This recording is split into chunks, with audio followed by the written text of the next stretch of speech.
Olá pessoal, tudo bem? Na aula de hoje a gente vai falar um pouquinho sobre o direito de superfície, que é um dos direitos reais que vale a pena a gente conferir porque ele é pouco abordado, né? Geralmente nas notícias, nos sites, mas ele é importante, muito importante, para a vida jurídica que vocês vão enfrentar a partir de agora. O que é importante a gente lembrar logo de início, assim, logo no começo da aula, é justamente a definição do direito de superfície.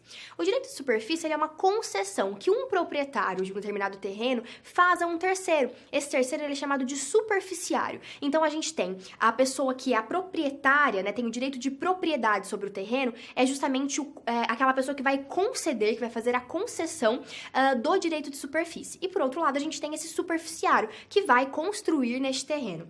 O que é importante a gente lembrar, né, são os direitos e deveres deste superficiário. Enquanto durar, né, enquanto houver a duração desse direito de superfície, que é um direito que é estabelecido pelas partes, por essas duas partes, com relação à sua duração, é necessário que esse superficiário, ele arque com todos os impostos, tributos que venham a incidir sobre o terreno e a construção. Então, durante o tempo que houver esse direito de superfície, o superficiário age como se proprietário fosse, podendo, portanto, gozar daquele terreno, mais a construção que ele vai realizar, e devendo arcar economicamente com todos os gastos que advenham, né, que sejam consequência da existência do direito de superfície. Uma outra coisa importante para a gente lembrar é com relação ao direito de preferência, porque esse direito de superfície ele pode ser cedido pelo superficiário. Então, o superficiário pode ceder a terceiro esse direito de superfície, economicamente ou não, porque como a gente vai ver, uma das características do direito de superfície é a possibilidade de ser a título gratuito.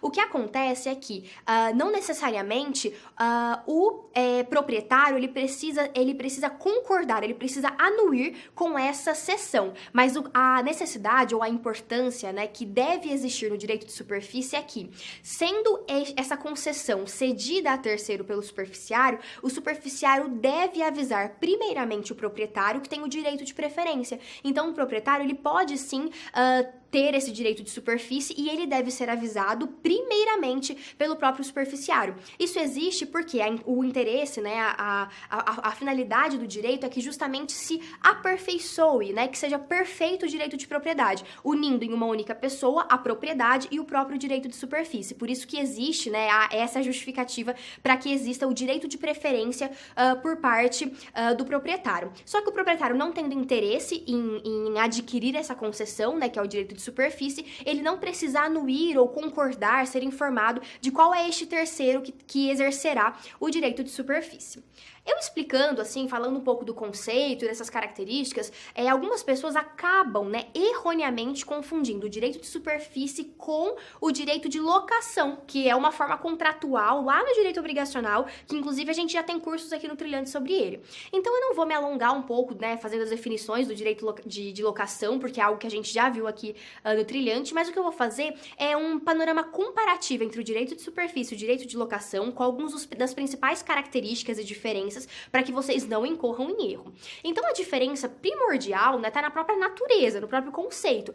O direito, quando a gente pensa no direito de superfície, é um direito real, que eu defini lá na outra aula, na aula introdutória dos direitos reais, fazendo toda a definição, as características do que é o direito real e quais são as diferenças do direito real para o direito obrigacional. E a locação tá dentro do direito obrigacional. Além disso, tem a questão justamente da gratuidade, que eu falei no comecinho da aula. Não necessariamente, quando a gente pensa no direito de superfície, ele é a título oneroso, ele pode ser a título gratuito.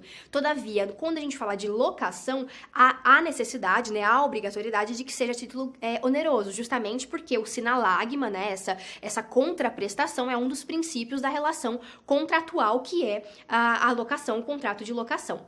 Além disso, a gente pensa na duração. A duração do contrato de locação ele é estipulado pelas partes, né, na realização do contrato, e há aquela possibilidade da prorrogação compulsória do contrato, que está na própria lei da locação, que existe, né, de acordo com alguns critérios. O locatário tem que ser uma sociedade empresária ou um empresário, é necessário que essa prorrogação exista após 5 anos, que haja um contrato formal, escrito das partes. E essa prorrogação compulsória, ela não existe quando a gente pensa no direito de superfície, em que que o prazo ele é estabelecido pelas partes.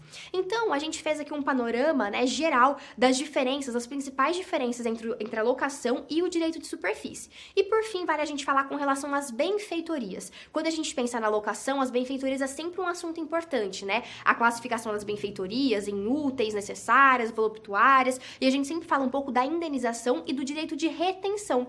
O direito de retenção não existe no direito de superfície, porque justamente já está acordado no próprio direito subjetivo, no direito de superfície, que o superficiário ele vai fazer esse investimento, essa construção neste terreno e que não haverá, por isso, o direito de retenção. Com relação à indenização, existem alguns casos que ainda podem ser, que aceitam a indenização do superficiário em virtude do investimento, mas não é a regra. Bom, pessoal, por hoje é só. Acompanhem a gente nas próximas aulas. Obrigada!